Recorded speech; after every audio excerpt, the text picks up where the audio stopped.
welcome. I am the one and only MSJ, Max for short, and welcome to my YouTube channel. Today is October 8th, 2022. You know what that means? It is day 8 of the 31 Days of Fright horror movie project, year 11. And today's movie is the first of a few movies that I have this month that I don't actually own a physical copy of, because this particular movie, Hellraiser 2022, is on Hulu exclusively, so I don't quite have a copy to hold in my hand, so I'm sorry about that. But once it does, I'm going to purchase this movie because I really love this movie. And before I really tell you why I love this movie, click subscribe, hit the bell, leave a like, leave a comment, and share, because helps me, helps you, helps us all the way around. And show some love to 13th Wolfman, I Am the Ice Lord, Jennifer Toshi, you got Mr. Hobbs, Mr. Bones, Echo, BAQ, Basic Autumn Queen, who else you got? Terrence McWanna, the Entertainment Zone, or Entertainment Hideout. I always get I don't know why I keep saying that. I'm so sorry, Nanette. And then, just go show some love to all of them, because we're having so much fun this month. And outside the 9, go show all of them so much love, because they deserve it as well. So, okay, now on to telling you why I love this new installment in the Hellraiser franchise. Hellraiser 2022, basically, to me, erases Hellraiser 5 to Revelations. I will defend Judgment, Hellraiser Judgment. I really liked that one. I think that one is pretty good. I will admit that one. I will defend that one. But those chunk of Hellraiser movies, where most of them weren't even supposed to be Hellraiser movies to begin with, those have been wiped clean, I do believe. Even though they do have their space and spot in the Hellraiser franchise, but to me, this new one is definitely starts fresh. I welcome this one with open arms, just because I like it. I love it. I want some more of it. I can't believe I just said that, but it was a very good movie. It's about this girl named Riley. She's a recovering addict, and her boyfriend, who is also who's been sober for a while. They kind of go rob this shipping container that holds the puzzle box, the lamentation configuration, and she ends up kind of playing with it and accidentally drawing blood and from her brother. And that's where this movie kind of takes some themes from the original Hellraiser, because like in the original Hellraiser, Frank, who has been kind of killed by the Cenobites, he does have his remains is still there, so fresh blood kind of starts to rebuild his body. Where the new Hellraiser 22, the blood kind of transforms the puzzle box, and then once you get to its final stage, you get the reward. Obviously it's not what the reward you really want and everything, and it's really cool because throughout the movie she's playing with it, and people are accidentally stabbing themselves, or she's using it as a weapon, and it's just really, really good. And then she starts to just uncover clues throughout the movie, so it's done really, really well.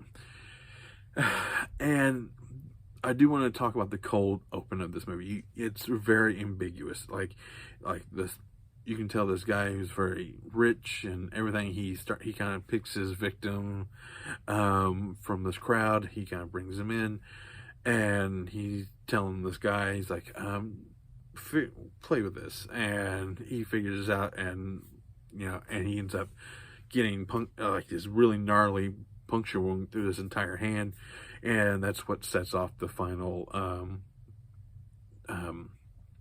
configuration for the puzzle box for this round of victims. So but we don't see what happens to this dude. It just kind of cuts to the main titles, and then, like I just mentioned, like Riley and everything. And so she and her gang of friends kind of start to kind of try to survive, and like she's like just freaking out because her brother has gone missing, because he accidentally punctured himself because she relapsed, and while figuring it out, he ends up like puncturing his hand, and the Cenobite's like, yep, well, your blood is ours now, we're going to take you.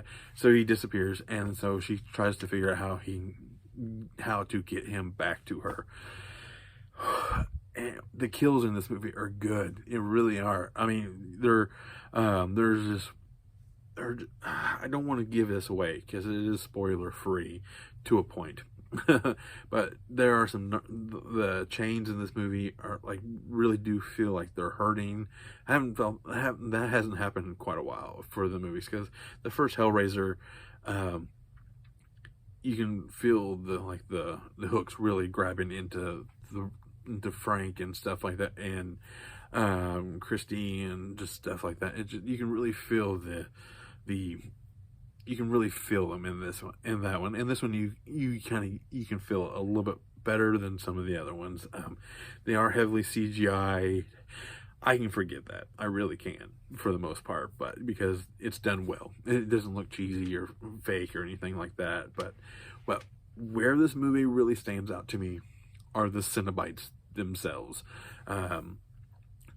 This one, I don't think she should be, like, we have our first female Pinhead, but I don't want to call her Pinhead. I think she has earned the right to be called what she was actually called, the priest, or the Hell Priestess, or whatever you want to call her.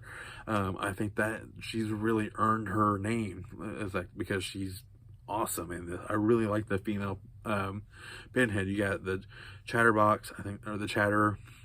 You got some other cool ones, and then you got some other variations of one, the one with her a slit down her throat, and you can see her larynx and everything. There's it's very similar to another one. It was in one of the other Hellraiser movies, but just little variations. What I really liked about the look of the Cenobites, even though I really missed the leather and everything that really defines those particular Cenobites from the original run, but their look is like their skin has been carved out. The muscles and the skin actually makes their outfit, and I really like that a lot. So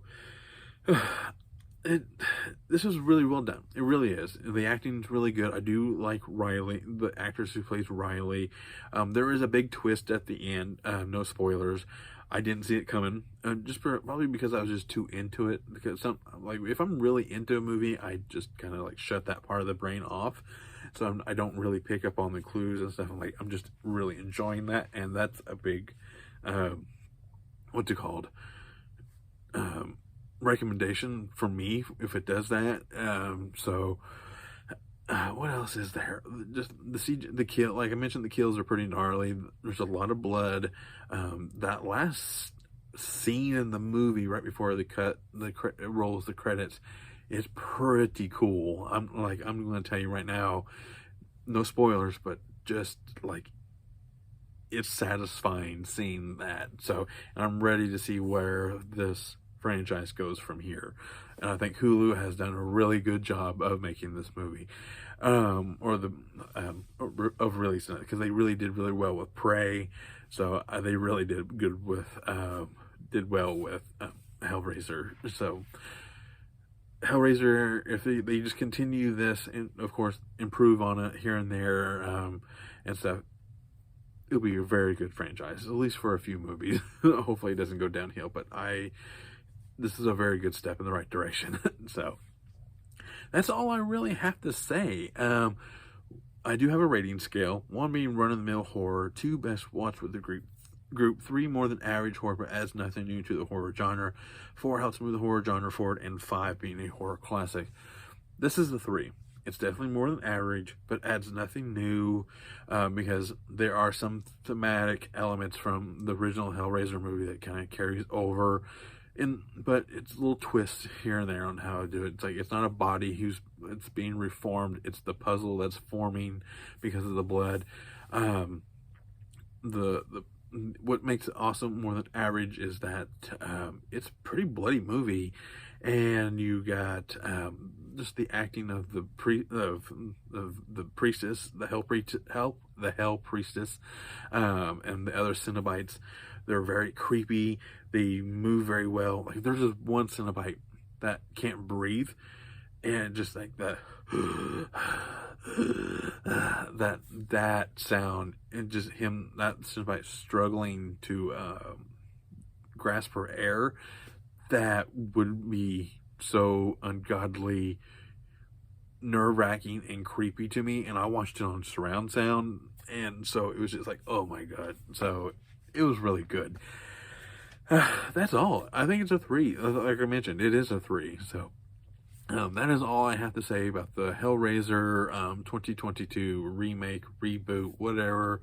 I think it's not. I don't consider either one of those. I think it's time to start fresh. So I think that's what this franchise needed more than anything. It's time to start fresh. That's what it is. That's exactly what it is. So I am the one and only MSJ, Max for short, and all I can really say is thank you.